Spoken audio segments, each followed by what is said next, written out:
Hello, everyone, and welcome to Esoterica. I am so delighted today. I could talk to this one for hours to introduce you to Danila Botha. Danila Botha is a Canadian fiction writer. She's based in Toronto, like I am. She's born in Johannesburg, but she's lived in Israel and in Nova Scotia, and she is the author of a whopping 5 books. I know, 5 books. So her first collection of short stories was Got No Secrets, and it was named as one of Britannica's Book of the Year. And it was also published in South Africa. And since then, she's written a lot more books. But the one we're here to talk about today is her most recent collection of short stories. And it's the beautiful and touching and just mind-altering Things That Cause Inappropriate Happiness. I mean, what a title. I mean, you are the queen of titles because like that title, who could not pick that book off a shelf, right? That's so kind. Thank you so much. So thank you, Danila, for joining us. And I'm so happy to have you here. I'm so honored to be here. And thank you so much for such a kind intro. That's so nice. You're amazing. Okay, so Danila, you write short stories, you write novels. Like, do you have a preference? Definitely short stories. Really? Okay. Yeah, So tell us why. I love the form. I love the brevity and the concision. I love the challenge of saying everything you want to say in a much tighter form. And I love reading short fiction, so I love to read it a lot. And so it's always been my favorite thing. I don't know why, it always has just felt the most intuitive and natural. And also I love the challenge of not being able to say as much. So when you're giving a little bit of backstory, you have to choose the parts that are really important. Or when you do description, you have to be very conscious of it as a facet of characterization, let's say, and not just a description of something, because you just don't have the space to just describe. Like it has to be the character's point of view and giving the reader some kind of insight into the way they think and the way they feel. So I love the challenge of being able of trying to say all those things in a way that's contained. I love the form as a container. I mean, you do it so well. And actually, what I've noticed is, at least in this collection, the stories are even on the shorter side of short stories. I mean, how long is the average for you? Like how many words or pages? There's one story in the collection that's called All Good Things Take Time, which is longer. It's 5,000 words, and it's by far the longest short story I've ever written. I would say anywhere between 800 words and 2,000 words is usually there's definitely and sometimes the stories started as short pieces, like the story Love Me Till I Meet Again, which was named after the graffiti downtown, like the light graffiti downtown. That started out as a really short piece, which I'd called Last Night in Halifax, and then it ended up expanding into like a fuller length thing. But I love short. Like I love Lydia Davis's stuff, or writers that can be, or like Amy Hempel, like people that can be like just so incredibly concise. I mean, that's actually what I noticed as well. And I didn't realize until I started reading your collection that I had a preference for short stories, because I've read a series. I think I've read multiple short story collections this year. There have been some wonderful ones out this year. Yeah, we really have. But most of them are longer. And I realized, because yours are so snappy and they get to the point so quickly, that I was like, because it's like a bite size that you can just, you read a few pages and you have the story in your head for a few hours, and it's really great. It's why it's always amazed me that people say that short stories are less commercial, because it seems to me that if you're commuting and you're busy and you're traveling, it's like the perfect length to pick up and read, and then you put it down, and it's not like a novel where you're going to forget where you are and you have to start from the beginning. You can read one story and then pick it up whenever you have a chance to pick it up again, read a completely different story. To me, that seems like so fitting with a busy lifestyle. You know what? It's so funny you say that. It's actually true, because we have this like memification, and people talk about how attention spans are dropping, and no one can focus more than a few minutes at a time. So, and I mean, you see that, as a trend, I think, in the publishing industry. You don't see, at least I haven't seen too many like 400-page novels coming out. Like they're getting like shorter and shorter. And I mean, 100-page nonfiction books and fiction books are actually becoming a thing again.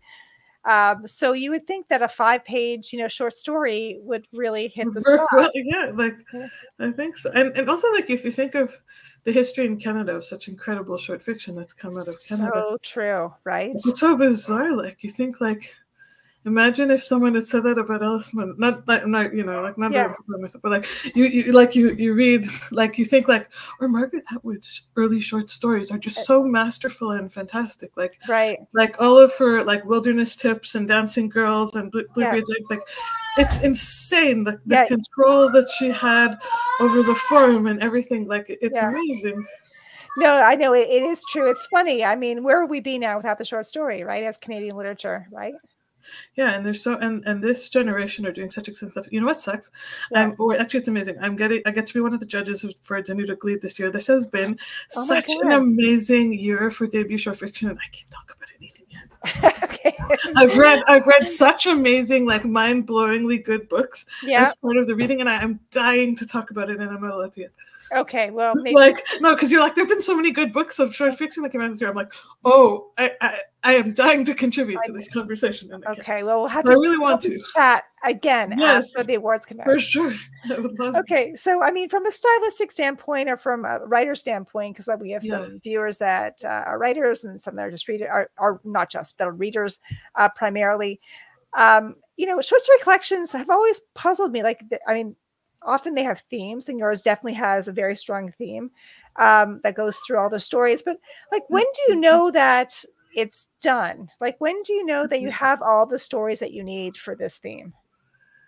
That's it's such a good question. It's so funny because the original version that I sent to Michael Mirella, the publisher, and who's also my editor, we worked together, and he's amazing to work with. One of the things that's so funny is that the original version was about half the length. I sent him about 18 or something like that stories, and we ended up with 32. And at a certain point, he just said, "These are so great. Yeah, we have to stop because, like," and I was like, "Save it for the next one." Like, it's really funny. It's hard to know, and for me, I didn't have. The themes started emerging with time. Like, it wasn't. Right. I love short fiction, and I'm always writing it, so I always have material. But sometimes the theme is not. Like with For All the Men and Some of the Women I've Known, which was my short story collection before. I had a very conscious theme from the beginning, and I had the title from the beginning. And even though I wrote the title story last, I still had a structure in my mind. And this time, I'm glad that it feels cohesive. Like, it does really feel cohesive. I'm really glad. So give us a little insight into that conversation that you had with your editor. I mean, what was he saying? Like, what did he feel was missing? Was it a matter of just like, no, it wasn't like that. It was like, now, back in the day when you submitted short fiction to literary journals, you had to send them in the mail. Right. And you had to send a self-addressed, like a stamped self-addressed envelope on the side of your own handwriting in your mailbox could make you feel sick, and you couldn't submit to more than one journal at a time, so you could wait like 6 months or 8 months to hear from someone on the other side of the country, and only then could you send it to somebody else. But today, with websites like Submittable and Duosama, which is Duotrope's version, and like all those like kind of websites, Chill Subs is great, like with all of that, it's so easy to submit work. And so what happened was, at the same time as I was working, I was getting surprising acceptances from literary journals. And oh my God, you have been on fire. I mean, every week I seem to see a new story of yours appearing in a different journal. Yeah, I mean, believe me, I get a lot of rejections too. But believe me, like, I just don't talk. You just don't, like, no one advertises that. But like, it's so much easier to do this than it used to be. And I know that there's a downside to it, which is that people make rejection decisions much more quickly today because they have to, because of the sheer volume of stuff. And I know that and for the editors, it's so much more work than it used to be. Like, the sheer volume of what they receive, like, no human could.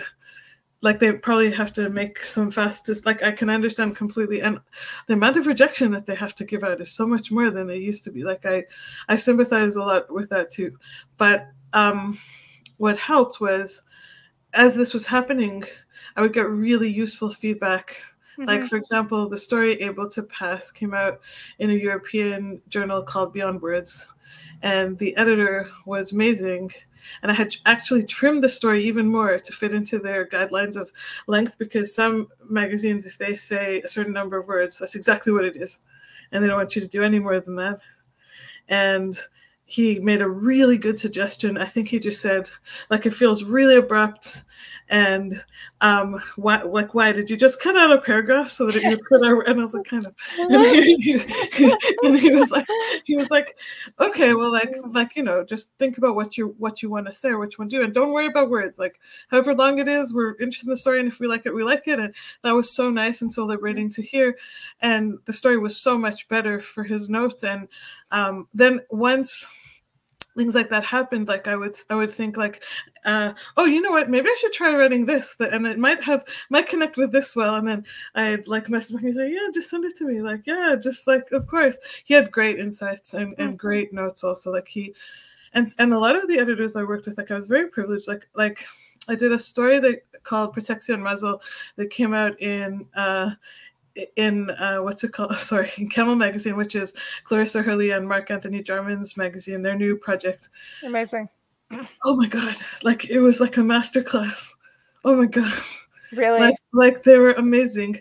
Like, Mark Jarman is just as good an editor as you would expect. Like, you think someone who writes at that level, like, you'd imagine that they'd be good, but he misses nothing. Like, he was just like, you know, this, I don't know if you remember the scene, but the character is swimming across the Valais River to escape from the ghetto. And in the original draft that I sent Mark and Claire's an amazing editor. Also, she's a background in theater, and she catches so many dialogue things. Like, she's also really, really excellent. But I remember this because the attention to detail was just so striking and amazing. Like, he was like, well, okay, so you said she was starting to see stars, and then by the time she gets to the other side of the river, it's starting to get light. Now, I looked it up, and the length of the river is this side to this side. And if it's this time, it wouldn't take this many hours to get across that river. Like, I looked it up, like you have to fix this. And I was like, wow. Because, I've never been there. Like, it's just like the amount of practical detail about a subject that's so specific. It's just remarkable. Oh my God. Yeah. Good editors are like worth more than their weight in gold. Michael caught a ton of things like that too. I'm just trying to think of examples, but he was also so encouraging and supportive, which was amazing. Like he was never like if I said, I'm not sure if this works, and he's like, well, let's talk about this, or let's discuss that. Like, I think this part actually does, but okay, what do you think is wrong? Like, or what do you think we can do? Which was really amazing. Like, every writer should also, like, it's important to be challenged and pushed, but it's also important to have somebody that understands the vision and really supports your vision. Like, I felt very privileged, very lucky. The whole team at Guernica is amazing. Oh, you are. I think a lot of people would love to have that kind of experience. Sure. So let's talk about short stories, since this is your area of expertise. I mean, so well, it is. I mean, so what? You've read a lot of short stories, and you've written a lot of short stories. So what makes a good short story? Like, what are the key components that you need to have in a short story? Oh, that's such an excellent question.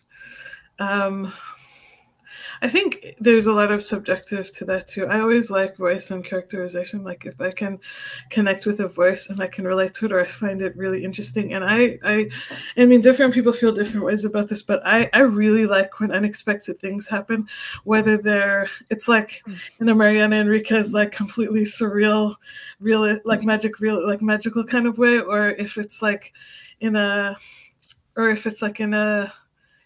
Dennis Johnson kind of way, where you don't expect a character to have an emotional revelation the way they do, or for a vulnerable or human moment to come out in the way that it does. I just like to be really surprised, and I really enjoy taking a story apart in terms of its craft pieces and understanding how they did what they did. Like in like in Heather O'Neill's Daydreams of Angels, like her descriptions are just incredibly precise and beautiful, and she has such a gift for turning things that you don't automatically expect to be beautiful into the most beautiful things.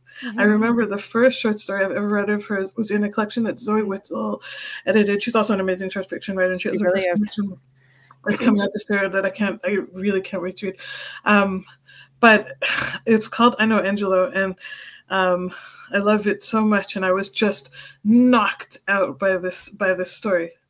Like, I remember thinking, like, oh my God, I'm never going to write again because I'm never going to be able to do that. Like, it was just it was a story about a relationship between a young girl who finds out that she's pregnant, and she and her boyfriend both have addiction issues, and it manages to still be so incredibly beautiful and romantic and sad and moving.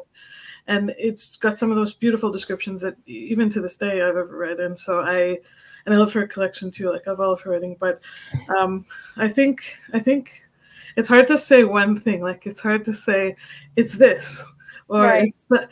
But like, I also like it when characters speak in very realistic ways in dialogue and they make me laugh. Yeah. They make me feel something really deeply just from the dialogue. Like, I like those kind of things. But I mean, you know what? You know who's... I remember when I read Neil Smith's collection, Bang Crunch. It's such a beautiful collection. And there are these like unexpected, like beautiful, tender moments between the guy and his former male best friend who turned into his partner in the stories, and the characters recurred in a couple stories. And I love when you love a character and you're invested in them, and then they come back in another story. Yeah, that's so true. Levitas Mosgis does that in his stories too, and I love that also. I was so excited in Immigrant City when the Berman family came back. Like, I was like, I wanted to know what happened to these people. This is so exciting. Yeah, no, that is actually a great aspect. Actually, you touched on something else, because I know you mentioned addiction themes, and addiction things come up a lot in your work. You definitely have, certain themes that are recurring, like addiction. There are definitely a lot of Jewish things we can talk about. Yeah, for sure. So, I mean, tell me about the themes that you're drawn to. It's a generic question, but it's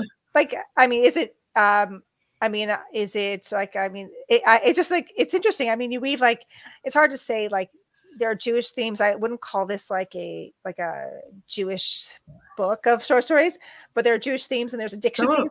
I wouldn't call it. No, it's totally fine. No, it's addiction book. Totally but what? So there's really there's Jewish writers that are such masters of the form, and if I said that I wasn't massively influenced by them, it wouldn't be true. So I think it's very flattering. Like Nathan Englander is such an amazing short story, and Edgar Carrot is amazing, and I actually just read Chava Rosenfarb's work recently. She's like a Canadian writer. She wrote this Tree of Life trilogy about the Holocaust. She was a survivor, and she also wrote this incredible. I think I have it beside my desk. Yeah, it's really amazing. And then she wrote this collection of short stories that's really incredible. Also, Cynthia Ozick, what is there a better novella in the world than The Shawl? Is there anything that disturbed? I had to hide it behind other books after I'd first read it because it disturbed me and moved me that deeply that I was I don't know what I was scared was going to happen, but I was I can't even I had no idea that someone could be so brave as to explore the psychological effects of that for years to come afterwards, and I was so deeply moved. No, my friend who's a writer in South Africa had this great quote where she said, "I'm complicatedly Jewish, but isn't everyone who's Jewish complicatedly so?" It's so true. It's a great quote. I mean, she's great. And so I thought, and so the themes of identity and how people, if you identify, when you're Jewish, in what ways you identify with the culture and in what ways you find your individual identity, whether were raised religiously, like some of the characters, or whether it's cultural Judaism, or whether it's I think reconciling your own identity with that of your community or that of the world, or in terms of people's perception, that for sure is a thing that seemed to recurrent, and also the intergenerational stuff. Like there's a lot of like yeah, I didn't plan for it. Or even in like the title story, like she has a vision of Leonard Cohen, and he gives her like the priestly blessing, and like and then when she asked, and he says at the end like I was the only Cohen you would recognize. That's so funny. Yeah. I mean, it's very, very true. I mean, you managed to kind of, pull in a lot of like big Jewish characters. Like, there's Anne Frank makes an appearance. I don't want to give too much away. No, it's on the back. It's still on the back. The goal. The golem makes. The story of the golem makes an appearance. There's a lot. There's a lot of haunting happening in the book, and that's. I mean, by Jewish themes, what I love it is that it's so haunted, and I think that for me that's always been a very persistent Jewish theme is how haunted are we? Yeah. So I think that's thank you. The Anne Frank story, actually, which is like an alligator eating a small fish, was actually inspired by two things. So I had just read Tara Maguire wrote an incredible novel about her son's addiction. Her son died of an opioid addiction, and it's beautiful and sad and moving. And so I started to think more deeply about the opioid addiction, opioid crisis. It's really scary. It's incredibly scary how much stronger drugs are than have existed before, and how easy it is for people to accidentally overdose or to and it happens to young people now all the time. It's really sad. And so at the same time I was thinking about that, I had just read Dara Horn's essay collection. It's such a good collection. It's a great collection. Yeah. And there's this essay where she writes, I think it's the first essay in the collection, which I think also appeared in publications elsewhere. She talks about Anne Frank, and she eulogizes Anne Frank as if Anne Frank had survived the Holocaust. And I really started to think about there's she was a really talented writer. She was really effervescent on the page. Like, her personality really came through on the page. And for somebody so young, she did a tremendous amount of editing and rewriting. So it's amazing to think what she could have done. But I also thought of the Anne who could have survived and thought, would she be happy if that's what was, if she, I imagined her in a different world where she had published and done all these other things, and kind of cringing that her teenage diary was what people remembered. I mean, Dara Horn. So that's Dara Horn's essay was "What the World Loves Dead Jews," right? It's a dead Jews. Everyone, I think everyone loves dead Jews or something like that. Yeah, I always forget that. But it's interesting because it reminded me that there really is a lot of controversy around Anne Frank. I mean, and how she was remembered. The authenticity of aspects of her diary. What was influenced by her father. I mean, there's a lot of that's true. Controversy around her, and you're right. I just found it harder. She had a real optimism about her spirit that was really beautiful. But as a teenager, when I read it, I found that actually hard to identify with. We're so much darker than her. God. Yeah. Oh yeah. I was like, what does that say about us? But I also thought, even at the time, I thought well, yeah, but she was in hiding. I mean, it's unbelievably hard as that must have been, to not be able to go anywhere for 2 years and to be trapped like that with strangers. It's really hard. But at the same, and she was a very social person, it seems like, so it must have been really challenging for her. But at the same time, if she had that, people quote her as saying, I truly believe that people are still good at heart, and that's special. But if she had survived Bergen-Belsen and said that to me, that would have been a lot more meaningful than if you can still retain that view after seeing. But people are always changed by that kind of trauma, and it's the worst aspect of humanity when you live through those things. So I always find it a little strange, it's an amazing story. Oh, thank you. And so I don't know how those two things, I had just read both of those things, but I don't know how they came together in that way in the story. I was also surprised. Sometimes you write things and you're like, I don't know where this is going. And you read it and you're like, okay, well, I hope it feels like, I hope people can see the thread. I hope it doesn't. But yeah, it was, I mean, that was a great story, but there's also, it's interesting. I mean, because you pull from, I mean, you have a very diverse background and you pull from different aspects of your life. I mean, there's Jewish aspects. I mean, I mean, there definitely is a lot of addiction. I mean, I know you're very like focused on writing about addiction themes in the past. There's you know, elements of like South Africa, like there's all these different you know, there's you know, Moroccan, there's the Moroccan grandparents in so you pull in from all these different aspects. So I mean, would you say that you draw like inspiration from your life? Would you draw inspiration from things you read? Like where does it all come from? It's a great question. I don't really write autobiographically, but I do cut and paste small details all the time. Right. Like that's the truth. Like I definitely would never be like a writer of creative nonfiction. Right. Like no, my life has not been that interesting. Like I couldn't imagine writing about and like I just so last night I got to read as part of the Speakeasy reading series, which was the Botha series, which was amazing. Yeah, it was so much fun, and the writers were amazing.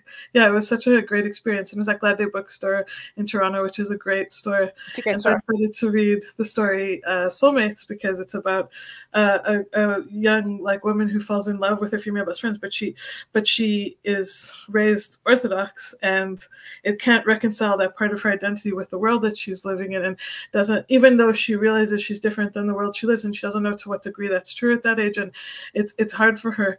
So it was really like lovely to read a story like that at Glad Day. And my parents were in the audience. It was so nice. My parents came last night, and the story, for example, I'm sure I don't think he'll mind me telling this.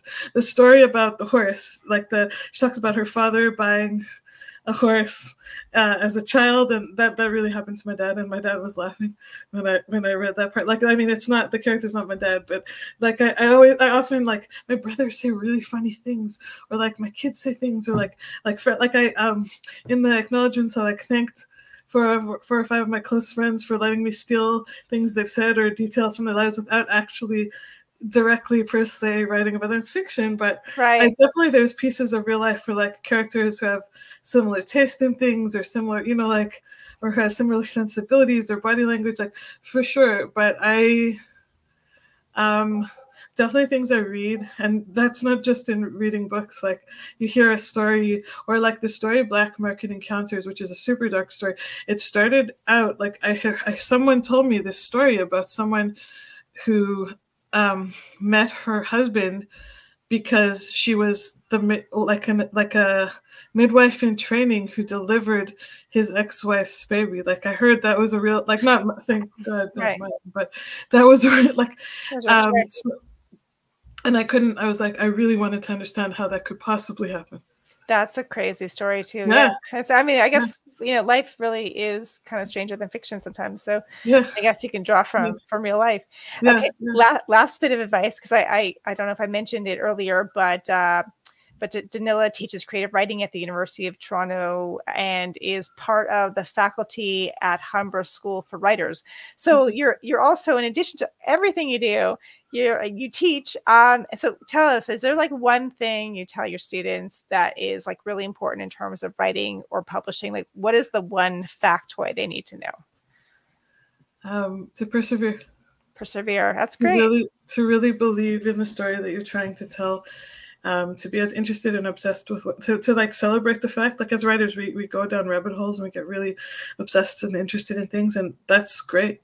Like, follow it, like, go as far as, and like, the most important thing is just to be like receptive to edits, like joining writing groups, doing classes, like doing as many things as you can to get feedback, and then trusting your instinct about what advice is right and what advice is wrong, because no one knows better than you what story you want to tell. Right. But believe, like, there's a lot of rejection at every level of this career, and you just have to believe that the stories are worth telling, and that you have a unique perspective, and that you have a unique way of saying it. Just keep submitting it. Like, I always tell my students, like, people that get published, like, it's not necessarily about, like, you try your best to make the work as best as it can be, and you hope to grow and develop all the time, but you have to really, really want to publish. And that means withstanding rejection and sending it to other places and sending it to other places and finding places that accept your work, which is really hard. But just believing in the value of the stories and in the work itself, and that you've done absolutely everything you can and have exhausted everything you can to make it the best that it can be. Right. But yeah. That's great. That's great advice. Okay. So persevere, everyone. That's actually the big takeaway. Well, Danila, this has been so lovely. It's such a joy to speak to you and read your wonderful book. And I encourage everyone to get it. It's Things That Cause Inappropriate Happiness. And you can, we both have copies. And I mean, you can buy it anywhere the books are sold. Obviously, if you're in Toronto, you want to buy indie, go indie, but you can buy it anywhere. That's true. Thank you so much for having me. I don't know if you guys know what an exceptional writer Leah is. Like, I mean, I'm sure you read Esoterica, and her articles and her pieces are amazing, but her short fiction is amazing. Oh, you're very sweet too. No, it's true. Like it's true. Like I am. It's such an honor and a joy to have a conversation with you. Thank you so much for having me. You too. Okay, well, thanks again. For now, we'll have you on after the awards come out so we can get all the dirt on the stories. Okay. I love talking about short stories. I would love to talk about the books I loved. I would love that. Okay, we'll do it again. Thanks again, everyone. I'll see you soon, Danila.